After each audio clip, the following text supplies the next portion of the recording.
He didn't just fly, he rewrote the rules of the sky. Jimmy Doolittle, a man whose courage crossed oceans, a name that rattled enemy bunkers and echoed in every war room. He led the raid on Tokyo when the world said it couldn't be done. He came home not just as a general, but as a legend. And at home, two young boys watched him from the dinner table, James Jr. and John. They weren't raised by a father, they were raised by a symbol, and symbols don't break. They cast long shadows. One son tried to match his flight, the other tried to survive it. But when you're born with the name Doolittle, there's no such thing as a quiet life.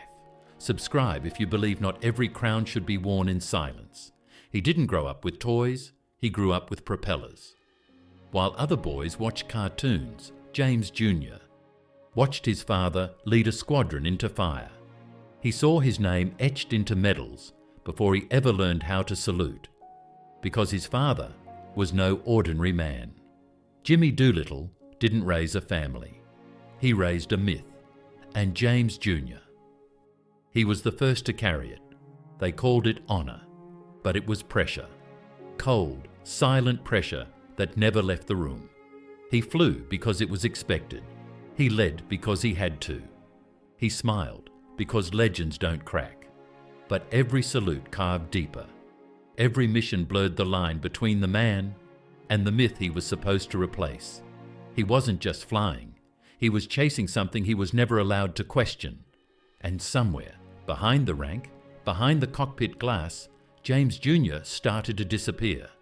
Not from the world, but from himself. He made rank fast.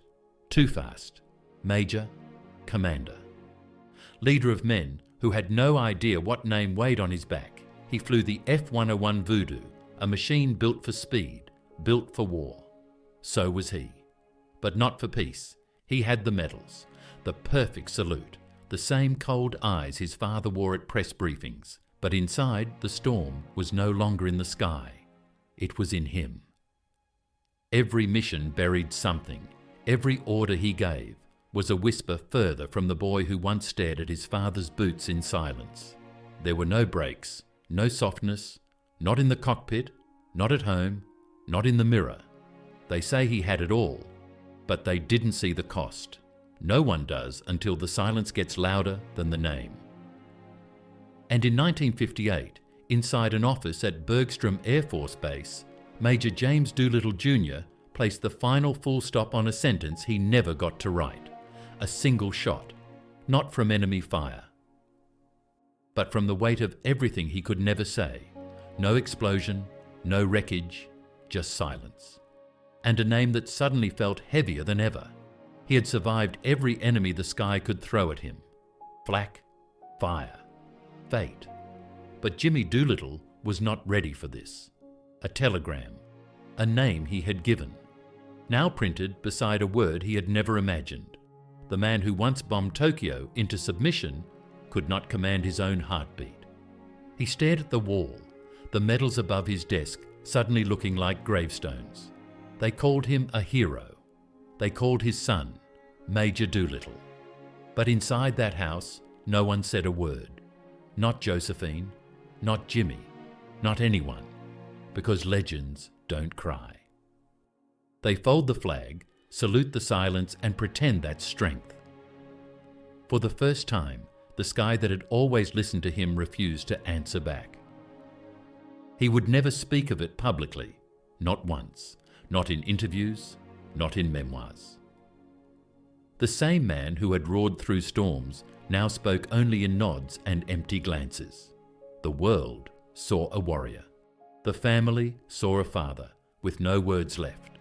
The silence became their inheritance. While one sun burned out in the sky, the other stayed low and steady. John Doolittle. Born 2 years after James Jr., same blood, same father, different fire.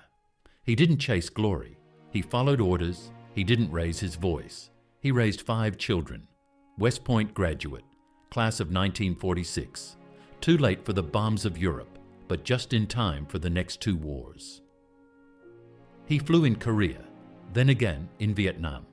No headlines, no raids named after him, just dust, silence, and duty. 29 years in the Air Force. Rank, Colonel. Decorated? Yes. Decorated by newspapers? No. He didn't try to be his father. He didn't try to outshine his brother. He just served. And when Jimmy Doolittle grew old, John was the one beside him, at memorials, at family dinners, at the moments history forgot. He didn't carry the name like a torch. He carried it like a folded flag. And when his father was finally honored by Congress, full 4-star general, John stood beside him, not to speak, but to watch, and maybe, just maybe, to forgive the silence they both had survived. They were born into the same name, but it wore them differently. James Jr. flew like his father, fast, fierce, fearless, until the fire turned inward. John flew too, but quieter, with eyes that watched more than they spoke. James chased shadows in the sky. John walked beneath them. One tried to match the myth, the other tried to live beside it. James had the medals, John had the years, James had the command, John had the silence. One died with a pistol in his office, the other lived long enough to bury them all. 2 sons, one legacy. Not every weight breaks the same way. Some crack under pressure, some carry it until their back bends. But neither walks away untouched, because a name like Doolittle is not just something you wear, it's something you survive. The world remembered him as the man who struck Tokyo, but when the headlines disappeared, Jimmy Doolittle was left with only his silence. He had won every battle in the air and lost the one that mattered on the ground. They called him fearless. They said he never blinked. Yet every night after 1958, the same sound echoed through his mind. Not bombs, but a single shot fired in Texas. He looked at his medals and saw ghosts. The nation called it heroism. He called it debt. He wrote reports, gave lectures, shook hands with presidents. But the voice of his eldest son never answered back. He carried that silence into every ceremony, every salute. And when people asked what courage meant, he looked down and said nothing. He had flown through fire. He had conquered fear. But no general can outmaneuver grief.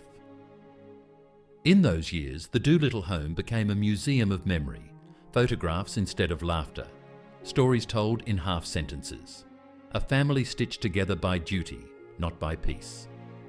Jimmy Doolittle would live until 1993, 96 years. Enough time to see his name carved into history and to feel what it cost. The world saw the medals. He saw the absence between them. What is legacy if it leaves the world clapping and the family in silence? James Jr. died in uniform, but not from war. John served for decades, but never got parades. And Jimmy Doolittle, for all his medals, for all his victories, could not outrun the pain that bore his name. This isn't about war. This isn't about glory. This is about what the world demands from men and what it returns in silence. We celebrate the uniforms. We ignore the weight they carry. We praise the myth. We forget the sons who drown in its shadow. James Jr. never wrote a memoir, but his death was a sentence louder than anything his father ever said. John never gave speeches, but he stood, quiet, constant, and unthanked, while the world applauded a legend. So what does it mean to carry a name, to carry a myth, to carry silence? This is not a tragedy. This is not a triumph. This is the truth. John Doolittle died in 2015. No headlines, no thunder. Just a quiet man laid to rest in Pebble Beach, next to the parents who had once raised legends. He had outlived his brother, outlived the war, outlived the myth, and in the end, he had outlived the shadow. He was the last Doolittle to wear the name in uniform, not as a hero, not as a martyr, but as a man who stayed and carried the silence. There are no statues for sons who survived quietly. There are no medals for grief endured in silence. But there is honour in restraint, in loyalty, in not becoming what broke the others. The world still remembers Jimmy Doolittle as the man who flew through fire and rewrote American courage. But here's the truth they won't print. One son burned, one son endured, and both were casualties of the same crown. Subscribe if you believe some names are too heavy to be carried alone, because this wasn't a story about war. It was a story about what comes after, when the cameras leave, and only the silence remains.